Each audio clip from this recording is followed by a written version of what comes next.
오늘 우리가 살펴볼 본문은 나무 제대보살 마설입니다. 관세음보살을 우리가 살펴보는 동안에 나타난 몇 가지 중요한 관점이 있는데, 첫째, 관세음보살의 명호에는 최소한 6가지의 큰 이름이 있다. 그리고 관세음보살은 32응신을 갖추고 있다고 하는 것은 이미 잘 알려진 사실입니다. 그러나 이것을 한 단계 더 넘어서서 우리에게는 매우 중요한 문제가 한 가지 일어납니다.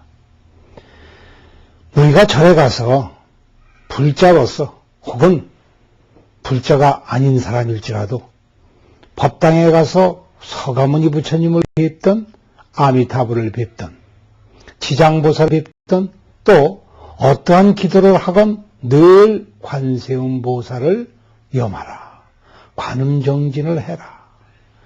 이와 같이 해서 관세음보살의 이름을 빌어서 모든 기도와 회향이 이루어집니다. 그렇다면 이 까닭은 어디에 있을 것인가 하고 누구나 물을 것입니다. 지금까지 우리가 살펴본 바를 이제 와서 결론적으로 얘기를 한다고 할 것 같으면 관세음보살의 명호 속에 84,000 부처님과 84,000 보살의 이름들이 그 속에 다 들어있습니다. 다 들어있다고 하는 말은 관세음보살 명호 하나만 부르면 그 안에 84,000 불보살의 모든 존재가 그 속에 함유되어 있다는 것입니다. 마치 한 어머니가 모든 자식의 어머니요, 아내로서이든 딸로서이든 할머니로서이든 어떠한 이름이 붙든지 그 존재에 아무런 변함이 없는 것과 같고, 더 크게 나아가면 저 태양이 모든 만상을 비추며 비추어지는 물건이 아무리 다르더라 하더라도 그것들이 보여지는 근본 까닭은 바로 태양 자체의 그 빛에 의존하는 것과 똑같은 이치입니다. 그런데 이 관세음보살의 6명호라고 하는 그 6이라는 숫자에 우리는 한번 주의를 기울여 볼 필요가 있습니다. 이 6이라는 숫자는 도대체 무엇일까? 관세음보살은 소위 중생을 제도하는 그런 구원의 부처님이신데, 구원의 보살이신데 왜 하필이면 6일까? 인간이, 모든 중생이 이 사바세계에 태어나서 죽고 태어나고 죽고 하는 것을 되풀이하여 가면서 그 업의 종류에 따라서 대략 그 개별적인 숫자에 한이 없이 많이 있겠지만은 대략 6가지의 종류로 나뉘어지기 때문에 그와 같습니다. 그래서 우리는 윤회를 혹은 육도윤회라고 부릅니다. 이 6갈래의 인연에 따라서 6갈래의 윤회가 일어나는데, 이 6이라는 숫자는 바로 여기에서 똑같습니다. 즉 육도윤회가 있는 까닭에 그 다른 모습의 갈래길에 의해서 관세음보살의 모습이 바뀌어지며, 이로 인해서 여일인보살이다, 만월보살이다, 관세음보살이다, 11면보살이다라고 이름이 각각 지어졌던 것입니다. 이 6이라는 숫자는 또 한바탕 그 근원 밑바닥을 들어가게 되면 다름 아닌 우리의 육근의 근본 원인이 있습니다. 육근이라고 하는 것은 우리가 잘 알다시피 소위 현대적 개념에 의해서 말할 것 같으면 육관입니다. 혹은 육감이라고도 합니다. 이것이 인간의 식과 합쳐져서 육근이 곧 육식이 됩니다. 이 육근 육식이 바로 모든 지옥의 업을 만드는 업의 원인입니다. 이 원인으로 말미암아서 지옥을 가게도 되고 천당에 가기도 하고 짐승이 되기도 하고 수라가 되기도 하고 아귀가 되기도 하는 것입니다. 그때 어떠한 업에 의해서 어떠한 보를 받았느냐 하는 데 따라서 관세음보살의 모습이 달라지는 것은 아주 정당한 것입니다. 그러나 이 6가지라고 하는 건 대체적으로 하는 얘기요.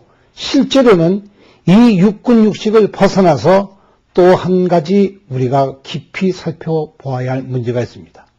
깊이 통촉하건대 아주 깊이 들여다보면 들여다볼수록 인간의 심성 가운데에는 가지가지 무궁한 변화가 일어나는데 그 무궁한 변화라고 하는 것은 소위 우리가 흔히 말하는 견처라고 하는 것입니다. 그러한 견해가 일어나는 한바탕 마당입니다. 그런데 이 견처라고 하는 것은 내가 체험하는 바에 의해서 내가 느끼고 보는 바에 의해서 일어나는 것이요. 설사 아직 일어나지 않았다 하더라도 그것은 지금껏 일어났던 것들의 복합체이거나 그와 유사한 경험들에 의해서 집합된 것들입니다. 하늘과 인간 세계와 땅 밑에서 가지가지 체험이 가능한데 그런 것들이 전부 과거생에, 현재생에, 미래생에 있어서 사람이 중생이 자기의 처한 위치에 따라서 그와 같은 경험들을 하나씩 쌓아나가는 것인데 이것은 볼 수 있는 견해이기도 하고 보여진 견해이기도 하고 아직 드러나지는 않았지만 가능한 견해. 그래서 가능한 견처라고 이렇게 이름 지어 부를 수가 있을 것입니다. 그러나 우리 중생의 세계에 그럼 모두 이것만 있는가? 그렇지가 않습니다. 우리가 전혀 모르던 것이 있습니다. 전혀 모르는 것이 있으며 알려고 해도 알 수 없는 것도 있습니다.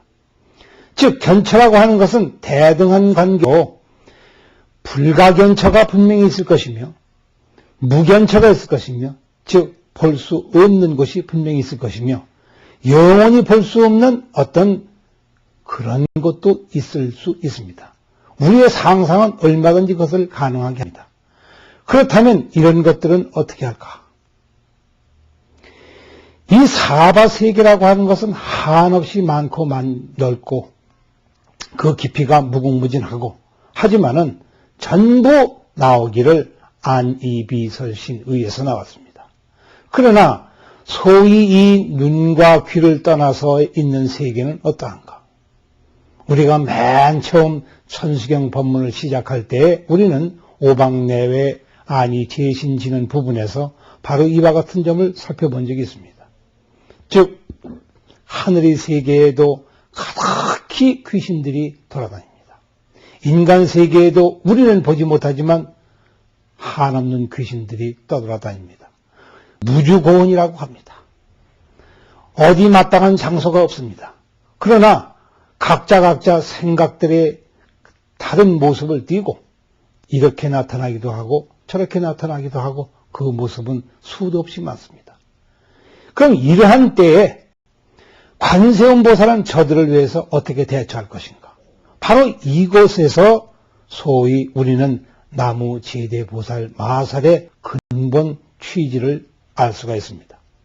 즉 관세음보살은 자기 자신만 가지고 능히 모든 문제를 해결할 수가 있는 것이지만은 우리의 성품이라고 하는 것이 하도 넓어서 이 세상에 어느 하나도 가지고 있지 않은 것이 없으며 함유하지 않는 것이 없으며 그 속에 들어가지 않는 것이 하나도 없지만 그러나 그 기능으로 보아서 그 영능으로 보아서 그 용처로 보아서 다른 부분에 대해서는 또 다른 새로운 세계를 펼쳐주고 새로운 국토를 마련하며 그래서 불국토가 곧 중생의 국토가 그 숫자에 있어서 너무나도 한치도 빼지 않고 똑같은 것은 바로 이런 점에 원인이 있습니다.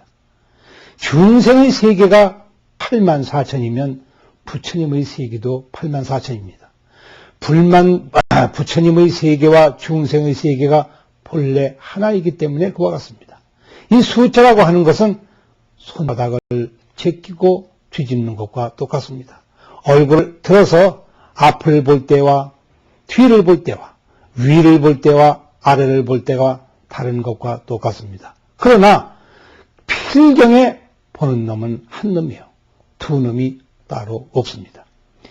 이래해서 제대보살 마살이라고 하는 것은 일체 모든 부처님을 단순히 끌어들여서 관세음보살과 어깨동무하자고 하는 데 뜻이 있는 것이 아니라 바로 시방세계의 사바세계와 사화세계를 벗어난 모든 가능한 법계에 관세음보살 이름 하나 속에 모든 것이 들어있다는 것.